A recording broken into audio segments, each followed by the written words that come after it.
ఇస్తే మంచిదని నా అభిప్రాయం. ఎస్ ఆంజనేయ రెడ్డి గారు, ఆంధ్రప్రదేశ్ రాష్ట్ర ప్రజలకు రాజధాని లేకుండా చేసినటువంటి బాధ్యత ఎన్డీఏ ప్రభుత్వం తీసుకుంటుందా లేదా? 12 సంవత్సరాలు ఒక రాష్ట్రానికి ప్రపంచంలో ఏ ప్రజాస్వామ్యంలో కూడా 12 సంవత్సరాలు రాజధాని లేకుండా ఉన్నటువంటి రాష్ట్రం చరిత్రలో ఆంధ్రప్రదేశ్ రాష్ట్రం ఒకటే. దానికి ఎన్డీఏ ప్రభుత్వం కర్త కర్మ క్రియ బాధ్యత వహించవలసిన అవసరం ఉంది. ఏమంటారు? శ్రీశైలం గారు, చాలా రోజుల తర్వాత మీతో చర్చలో పాల్గొనడం చాలా సంతోషంగా ఉంది. రామ్మోహన్ రావు గారు కూడా చాలా రోజులైంది, వారితో కూడా నేను మాట్లాడే విధంగా మిగతా కాంగ్రెస్ మిత్రులు, జనసేన మిత్రులు అందరికి కూడా నమస్కారాలు. బహుశా భారతదేశంలో ఏ రాష్ట్రంలో కూడా వినిపిస్తుందండి? అది నా మాటలు నాకే వినిపిస్తున్నాయి, అందుకని అది సెట్ చేస్తారని మేము మాట్లాడుతుండే మా పీసీఆర్ టీం తీసుకుంటుంది. ఏ రాష్ట్రంలో కూడా మనం ఎన్డీఏ ప్రభుత్వం వాజ్పేయి గారి సమయంలో 3 కొత్త రాష్ట్రాలు ఇచ్చాం. మనం బీహార్ నుంచి ఉత్తరప్రదేశ్ నుంచి వేరు చేసి 3 రాష్ట్రాలు కొత్త రాష్ట్రాలు ఇచ్చినప్పుడు కూడా రాజధాని ఏర్పాటు విషయంలో బహుశా ఆంధ్రప్రదేశ్ లో ఉన్నంత గందరగోళం ఏ రాష్ట్రంలో కూడా ఇప్పటి వరకు లేదు. ఒకటి. రెండవది, రామ్మోహన్ రావు గారు ఏమంటున్నారంటే దీనికి బీజేపీ అష్యూరెన్స్ ఇవ్వాలా, అదే అమరావతి రాజధానిగా ఉంటుంది, భవిష్యత్తులో ఎవరొచ్చినా మార్చే అవకాశం కల్పించకూడదు అనేది రామ్మోహన్ రావు గారి యొక్క కోరిక ఏదైతే చాలా సమంజసమైంది. కానీ ఇప్పటికీ భారతదేశ చరిత్రలో 1947 నుంచి ఏ రాష్ట్ర రాజధాని అయినా కూడా చట్టబద్ధత కల్పించడము, లేదా రాష్ట్ర రాజధాని విషయంలో ఇంత గందరగోళము, లేదా ప్రభుత్వాలు మారినంత మాత్రాన మేము 3 రాజధానులు తీసుకొస్తాము లేదా ఇంకేదో చేస్తాము అని ఎక్కడా కూడా జరగలేదు. అందువల్ల ఈ సిచ్యువేషన్ ఏదైతే ఉందో, ఈ పరిణామం ఏదైతే ఉందో భారతదేశంలో మొట్టమొదటిసారి మనం ఈ పరిణామాన్ని చూస్తున్నాం. వైసీపీ ప్రభుత్వం అధికారానికి వచ్చిన తర్వాత 12 సంవత్సరాలు మనం అనుకోవచ్చు రాజధాని లేకుండా ఉన్నాం కదా అని.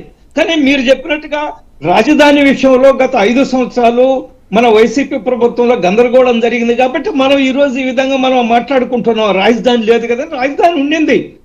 గతంలో చంద్రబాబు నాయుడు గారు అమరావతి నుంచే పరిపాలన చేశారు. అదే సమయంలో జగన్మోహన్ రెడ్డి గారు కూడా అమరావతి నుంచే అసెంబ్లీ ఉండింది, సచివాలయం ఉండింది, హెచ్ఓడీలు అందరూ ఉన్నారు, వివిధ డిపార్ట్మెంట్స్ ఉన్నాయి, అవన్నీ కూడా మనం చూసాం. కానీ ఈ రోజు మనం ఎందుకు దీనికి చట్టబద్ధత కల్పించాలి? కేంద్రమే అడిగింది కదా, చట్టబద్ధత కల్పిస్తాము, మీరు ముందుకు రండి, తీర్మానం చేసి పంపించండి. అందువల్ల కేంద్ర ప్రభుత్వం చాలా చిత్తశుద్ధితో ఉంది. ఖచ్చితంగా అమరావతి రాజధానిగా కొనసాగబడుతుంది. దానికి మనం ఈ రోజు చట్టబద్ధత తీసుకొస్తున్నాం. ఎందువల్లంటే మనకు ఒక అనుమానం ఉంది, మళ్ళా తిరిగి ఏ ప్రభుత్వం వచ్చినా నాకైతే ఒక విశ్వాసం ఉంది శ్రీశైలం గారు, చట్టబద్ధత కల్పించినా కల్పించకపోయినా అమరావతి రాజధాని ఎప్పటికీ కొనసాగుతుంది. ఇందులో ఎటువంటి అనుమానం లేదు. ఎందుకంటే తిరిగి వైసీపీ అధికారానికి వచ్చే అవకాశమే లేదు అసలు. వాళ్ళ యొక్క నేనైతే వారి రాజకీయ మనుగడే చాలా కష్టంగా ఉంది. ఒక రాజకీయ పార్టీగా వైసీపీ పార్టీ కొనసాగుతుందా? ఎందువల్లంటే ఆ నాయకులు చేస్తున్న మాటలు, ఆలోచనలు, వాళ్ళ వ్యవహార తీరు, మేము అసెంబ్లీకి రాము, అసెంబ్లీలో మేము వచ్చి కూర్చోము అంటున్న ఈ రాజకీయ తప్పిదాలు, political blunders they are committing. కాబట్టి ఇవి చూసిన తర్వాత వైసీపీ తిరిగి అధికారానికి వచ్చే అవకాశమే లేదు. కాబట్టి మళ్ళా 3 రాజధానులు 3 ముక్కలాట ఆడే అవకాశమే లేదు.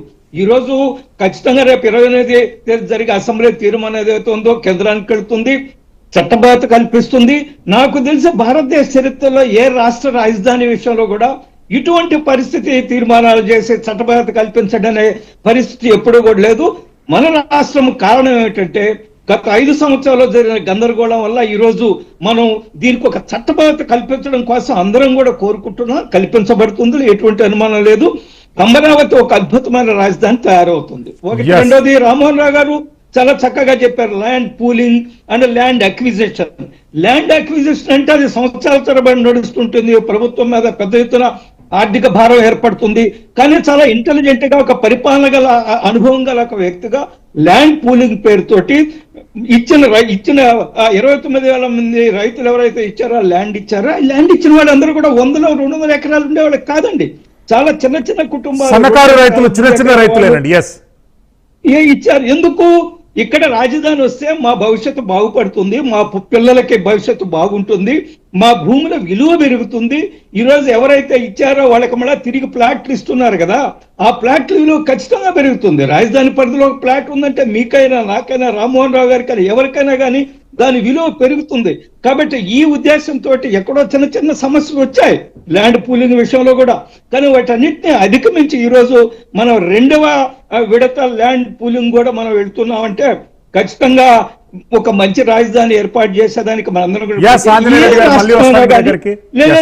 ఒక్క నిమిషం రాజధాని అంటే మన శరీరములో తలకాయ, మన హెడ్ ఎంత ప్రాముఖ్యత. హెడ్ లేకుంటే బాడీ అనవసరం కదా, ఇది లేనట్టే కదా. కాబట్టి రాజధాని అంత ప్రాముఖ్యత ఉంటుంది. రాజధాని ఎప్పుడు కూడా ఒక గ్రోత్ ఇంజిన్ గా తయారవుతుంది. రాజధాని ఎప్పుడు కూడా రాష్ట్రాన్ని మొత్తం అభివృద్ధి విషయంలో రాజధాని వస్తుందని నాకు విషయం. ప్రజల ఉద్యమ ఫలితంగా నవ్యాంధ్రప్రదేశ్ రాజధానికి ఒక చట్టబద్ధత